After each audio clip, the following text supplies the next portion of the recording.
Whether you make it fresh or from a box, and whether you know it or not, when you eat mac and cheese, you're taking part in a multinational heritage that stretches back centuries and across the Atlantic. But how did this delicious dish make its way to the US of A? And who the heck told your mom that cheese-soaked noodles were a well-rounded meal? You know, I think sometimes people forget how good macaroni and cheese can be. Today on Weird History Food, we're going to discover how mac and cheese became a thing in America. But before we get started, be sure to subscribe to the Weird History Food channel and let us know in the comments below what other mealtime staples you would like to hear about. Okay, it's time to unleash the cheese. Where's my mac and cheese? Our first stop, Naples. Like many of our favorite pasta dishes, mac and cheese has its roots in the boot of the Mediterranean. We need to travel back to the 13th century AD and pick ourselves up a copy of Liber de Coquina. In English, that translates to Book of Cooking. Hey, when you're the first one on the scene, you don't have to be creative with your title. This Book of Cooking contains within its pages what many historians believe to be the great-great-granddaddy of modern mac and cheese. The recipe, called de lasanis, calls for sheets of pasta to be cut into squares and tossed with grated Parmesan. While that sounds more like a lasagna than a true mac, even Cheezosaurus Rex had to start somewhere. And no one seems to have thought about combining pasta and cheese prior to de lasanis. Man, who would want to live in that world? It wasn't long before de lasanis began showing up all across Western Europe. It slowly worked its way north through France, and then it hopped the English Channel, sort of like the plague, only more delicious. The intrepid dish quickly overtook England, and it soon found its way into the kitchens of King Richard II. A new version of the recipe was written down by Richard II's cooks in their very own cookbook, The Form of Cury, or The Method of Cooking. Their spin on the dish added melted butter to the equation, spread with Parmesan between layers of pastry dough. And mathematicians agree, butter improves every equation. They named this dish macarons. Now we're getting somewhere. It wasn't long before the method of cooking was common in households all across England, and it served as the basis for gourmet cooking to come. But it took nearly another 400 years before anyone else tried to spice up the old macarons and steer the world closer to modern mac. An updated recipe appeared in The Experienced English Housekeeper, which was published in 1769. And this time, actual macaroni noodles were used. The recipe called for a mix of macaroni, bechamel, and Parmesan, baked together until golden brown. The dish proved to be yet another hit, and many more mac and cheese recipes were jotted down and reworked time and again.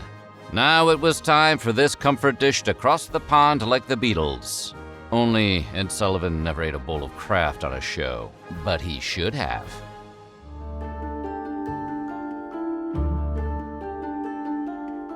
While colonial America's upper classes had been enjoying mac and cheese for some time before its popularization, the dish really took off with the general public in the 1800s, thanks to one of America's founding fathers, or more accurately, his chef.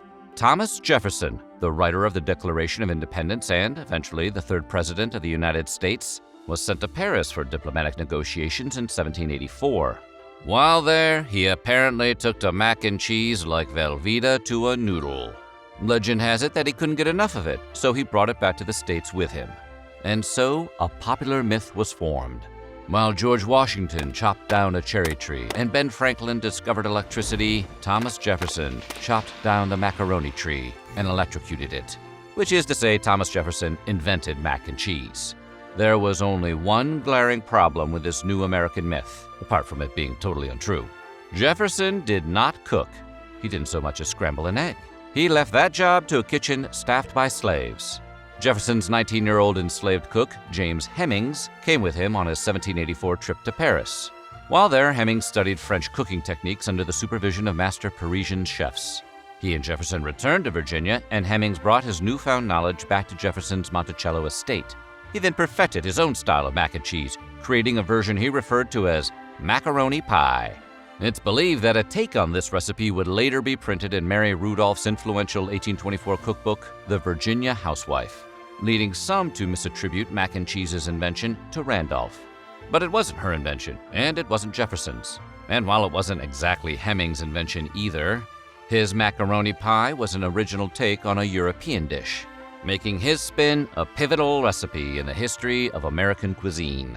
In 1796, Hemmings became one of only 2 slaves freed by Jefferson, under the condition that Hemmings train his younger brother Peter to replace him in the kitchen. Then, in 1802, under the direction of Jefferson's new chef Peter Hemmings, a state dinner featuring James Hemmings' famed macaroni pie was served to elite guests. The dish was a hit, and it didn't take long for mac and cheese to manifest its destiny from sea to shining sea.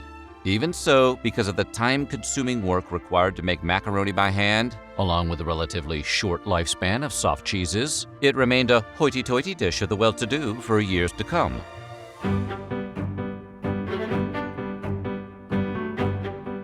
With the advent of the American factory, pasta could be mass-produced for the first time ever.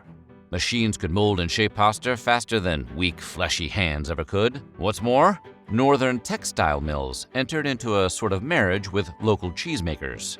By soaking cotton bandages in lard and wrapping them around cheese wheels, cheesemakers could increase the lifespan of their cheeses and give them a better, more moist texture. Plus, the cheeses got cool little jackets to wear. This new method was America's great contribution to the cheesemaking process, and the practice quickly spread to Europe as well. It wasn't long before America became known for its cheeses, in addition to pickup trucks and Baywatch. By 1850, German, Swiss, and Scandinavian immigrants flocked to this new cheesemaking promised land to get in on the American dream. And who wouldn't move across the ocean for cheese? They settled in Wisconsin, where, according to the 1850 census, over 400,000 pounds of cheese was being produced each year. By 1899, that number grew to almost 78 million pounds. So, factories allowed cheese to be made in larger and larger quantities, and American consumers could enjoy a product they often could not previously afford. Things are looking pretty good for the future of mac and cheese. Still, there was one major hurdle facing the cheese industry. How could they get cheese to last even longer? It's a question everyone has asked in times of late-night snacking crisis. Luckily, the nation didn't have to wait long for an answer.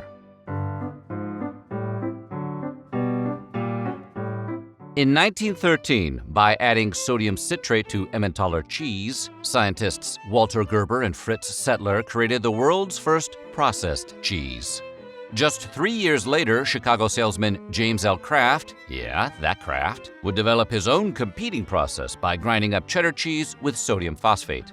His process was the first in the world to receive a patent, and Kraft soon sold over 6 million pounds of his new product to the United States Army. Other companies created their own processed cheeses too, but none could compete with the mighty Kraft. One of the more popular competitors, a processed cheese product called Velveeta, was eventually bought up by Kraft in 1927. As the years passed, Kraft worked to turn his cheese into a defatted and dehydrated powder. This would allow the cheese even longer shelf life and easier transportation. All you needed to do was add some milk and some butter, and the cheese turned from powder to delicious goo. Or, you could just eat the powder straight up. Not that anybody does that though, right?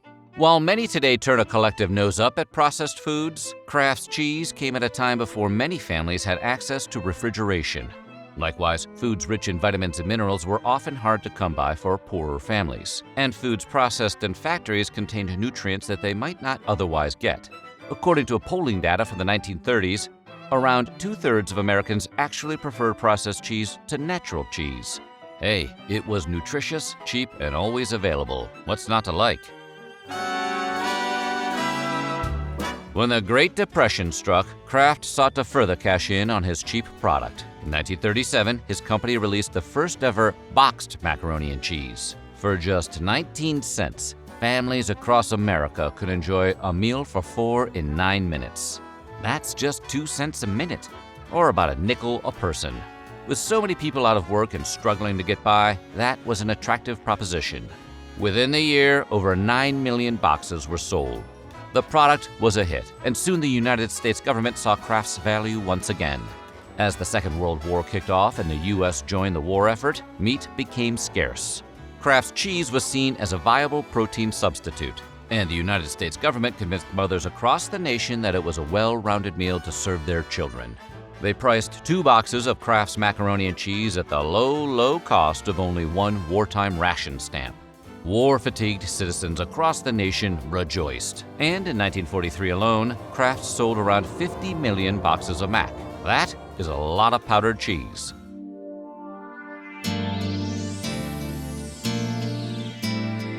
As the war came to a close and the country rebounded from the Depression, Kraft looked to expand its line of products. They replaced their classic yellow packaging with a sleek new look, and they encouraged children across the country to ask their parents for the blue box, because the quickest way to a consumer's wallet is through their kids. In the years since, they've introduced Kraft Deluxe Slices, a pre-sliced alternative to their popular Velveeta block of cheesy gold.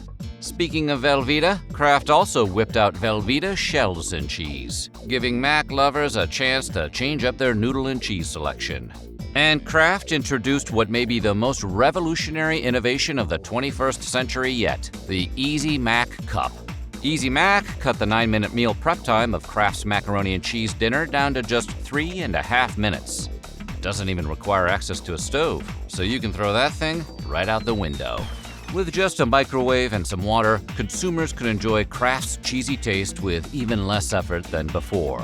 The only way mac and cheese can get any easier at this point is if it cooked itself. Oh, that's not a bad idea. Is James L. Kraft watching? Oh, yeah, right. Probably not. While Kraft grew the factory-made mac and cheese market to fill grocery store shelves, households across America worked to make macaroni and cheese their own. Everyone's mom or grandma has their own unique recipe for homemade mac. At the same time, high-end artisan restaurants began to craft their own recipes, adding in bacon, sausage, and even lobster. Today, such extravagant takes on mac and cheese can cost $100 or more, which is a far cry from the 19-cent boxes sold during the Depression. But even with so many mac and cheese alternatives, Kraft still remains supreme to this day. They sell around 7 million boxes of their mac and cheese worldwide per week. And now they have many different flavors available, including thick and creamy, 3 cheese, and white cheddar. They even had a mascot for a while in the 1990s and 2000s, the Cheezosaurus Rex. Remember him? It's Cheezosaurus Rex. This prehistoric orange lizard, apparently the product of a steady diet of mac and cheese and reckless nuclear testing, was a way for Kraft to target young children and turn them into lifelong mac and cheese eaters. It didn't last long, though, and after a few Macy's Thanksgiving parades, Kraft decided to switch to more mature marketing. How is he, Doctor? He's lost a lot of cheese. Cheezosaurus Rex was sent to live on a farm with all the other forgotten mascots, like the Noid. So what do you think? What is your favorite way to make mac and cheese? Let us know in the comments below, and while you're at it, check out some of these other weird history food videos.